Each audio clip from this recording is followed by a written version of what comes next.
नमस्कार। आज देश की तमाम फटाफट खबरों में आपका स्वागत है। दिल्ली सरकार की राशन की डोर स्टेप डिलीवरी योजना पर केंद्र की ओर से आपत्ति जताने के बाद केजरीवाल सरकार ने बड़ा फैसला लेते हुए अपनी इस योजना का नाम हटा दिया है।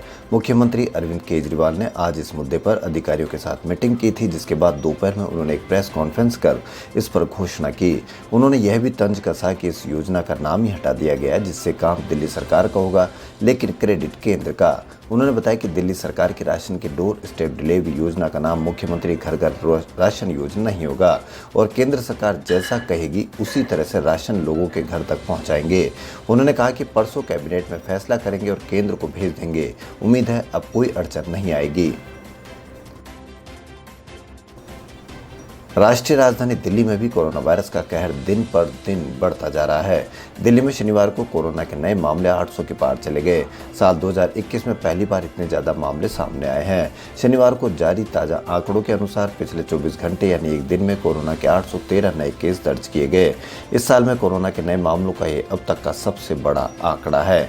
इससे पहले 24 दिसंबर 2020 को एक दिन में 1063 केस आए थे। मुंबई की सबसे बड़ी झुग्गी बस्ती धारावी में मार्च में अब तक कोरोना वायरस के 272 मामले सामने आए हैं, जबकि फरवरी में कुल 168 मामले सामने आए थे। इस हिसाब से संक्रमण के मामले 62% बढ़े हैं। नगर निकाय के अधिकारियों ने शनिवार को ये जानकारी दी। धारावी में संक्रमण के बढ़ते मामले प्रशासन के लिए खतरे की घंटी है। हालांकि उनका कहना है कि वह पिछले साल के मुकाबले इस बार स्थिति से निपटने के लिए बेहतर तरीके से तैयार है। यह झुग्गी बस्ती 2.5 वर्ग किलोमीटर से भी ज्यादा क्षेत्र तक फैली है। बीजेपी ने असम विधानसभा चुनाव दोबारा जीतने के लिए पूरा जोर लगा दिया है। पार्टी के स्टार प्रचारक और पीएम नरेंद्र मोदी ने शनिवार को तिनसुकिया जिले के झाबुआ इलाके में पब्लिक रैली की। पीएम नरेंद्र मोदी लोगों को संबोधित करते हुए बोले कि ये वही लोग हैं जिन्होंने चाय के बागानों में काम करने वाले हमारे भाई बहनों पर कभी भी ध्यान नहीं दिया।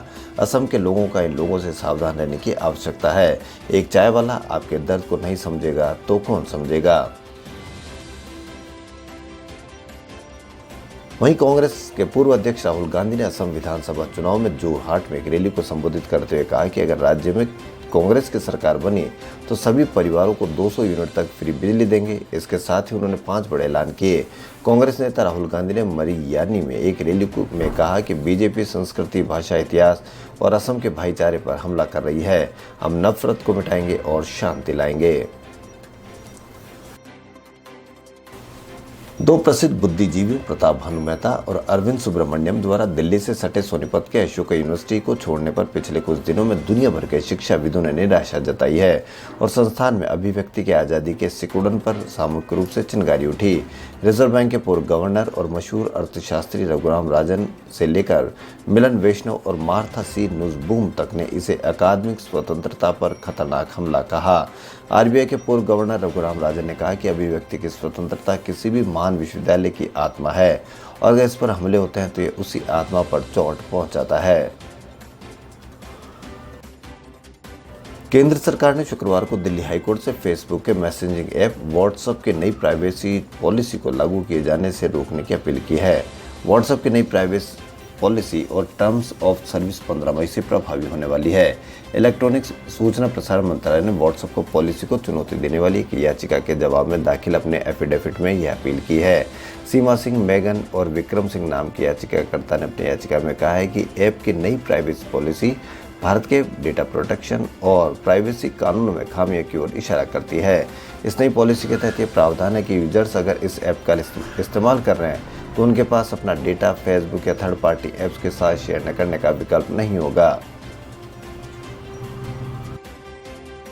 केंद्र सरकार केंद्रीय अर्धसैनिक बल की तर्ज पर अब आर्मी, नेवी, एयरफोर्स में भी वेतन एवं पेंशन के खर्चों को कम करने पर विचार कर रही है।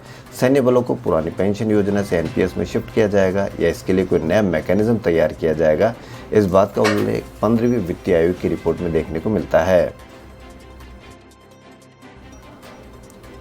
पश्चिम बंगाल में चुनावी पलटवार अब और भी तेज होता जा रहा है। शनिवार को प्रदेश की मुख्यमंत्री ममता बनर्जी ने भाजपा की जमकर आलोचना की।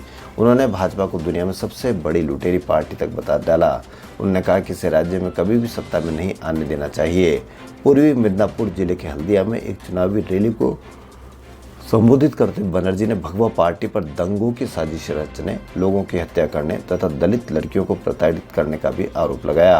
उन्होंने कहा कि भाजपा दुनिया में सबसे बड़ी तोलाबाज है। देखिए पीएम केयर फंड के तहत उसने कितना पैसा इकट्ठा किया। अगर पश्चिम बंगाल के लोग शांति चाहते हैं और दंगों से मुक्त राज्य चाहते हैं तो तृणमूल कांग्रेस ही एकमात्र विकल्प है। पश्चिम बंगाल में 8 चरणों में 27 मार्च से चुनाव प्रारंभ होंगे। उत्तराखंड के मुख्यमंत्री तीरथ सिंह रावत के महिलाओं के पहनावे को लेकर दिए गए बयान पर जमकर बवाल हो रहा है। इसी बीच गुजरात के प्रसिद्ध धार्मिक स्थल शामलाजी विष्णु मंदिर ट्रस्ट ने भी ऐसा एक विवादास्पद फैसला किया है। ट्रस्ट ने छोटे कपड़े पहनकर आने वाले श्रद्धालुओं के मंदिर में प्रवेश पर रोक लगा दी है। मंदिर ट्रस्ट से मिली जानकारी के अनुसार यह नियम शुक्रवार से ही लागू कर दिया गया है। मंदिर ट्रस्ट की ओर से बताया गया कि ऐसे कपड़े पहनकर आने वाले श्रद्धालुओं को मंदिर के बाहर ही रोक दिया जाएगा। कांग्रेस नेता राहुल गांधी ने शनिवार को केंद्र सरकार पर जमकर निशाना साधा। उन्होंने देश में बढ़ती बेरोजगारी, मुद्रास्फीति और गरीबी दर को लेकर मोदी सरकार की खूब आलोचना की। उन्होंने कहा कि सरकार ने क्या बढ़ाया है, बेरोजगारी, महंगाई, गरीबी और सिर्फ मित्रों की कमाई। यही नहीं, कांग्रेस नेता ने आंकड़ों के माध्यम से केंद्र सरकार पर निशाना साधने की कोशिश की। उन्होंने कहा कि कोरोना से पहले 9.9 करोड़ लोग मध्य आय वर्ग का हिस्सा थे, जिनकी आय 6.6 करोड़ रह गई है। उन्होंने आगे कहा कि 2011 से 2019 के बीच 5.7 करोड़ लोग निम्न आय वर्ग से निकलकर मध्य आय वर्ग का हिस्सा बने थे।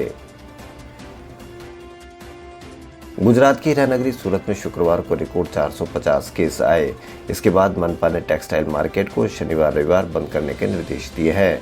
मार्केट से जुड़े ज्यादातर कामगार आसपास के इलाकों से आते हैं और ज्यादातर दुकानें भी तंग गलियों में है। ऐसे में सोशल डिस्टेंसिंग का पालन करना मुश्किल हो जाता है। इसके बाद प्रशासन ने वीकेंड पर मार्केट बंद करने का फैसला किया है। पूरे देश में मौसम ने करवट बदली है और ओले के साथ आई बारिश की बूंदों ने गर्मी के बढ़ते पारे को रोक दिया है। मध्य प्रदेश में लगातार दूसरे दिन बारिश के साथ ओले गिरे, इससे फसलों को भी खासा नुकसान हुआ। वहीं झारखंड, पंजाब और राजस्थान में अगले 2 दिनों तक बारिश के आसार बने हुए हैं।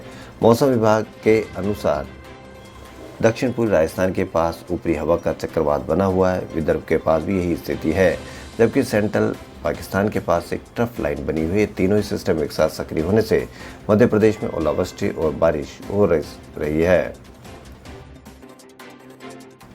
देश की जानी मानी सूचना प्रौद्योगिकी कंपनी टाटा कंसल्टेंसी सर्विस यानी टीसीएस ने होली से पहले कर्मचारियों को बड़ी सौगात दी है।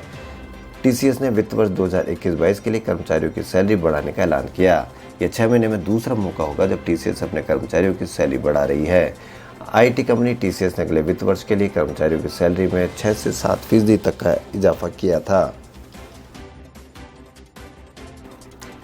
John Abraham, Imran Hashmi film Mumbai saga बड़े पर्दे पर रिलीज हो गई है।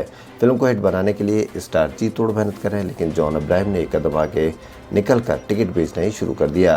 फिल्म का प्रमोशन करने के लिए जॉन और इमरान थिएटर पहुंचे। जहां दर्शकों को जॉन ने खुद टिकट बेची। खबरों फिलहाल इतना ही। यदि आपको हमारा चैनल पसंद आए तो लाइक, सब्सक्राइब और शेयर अवश्य करें। धन्यवाद।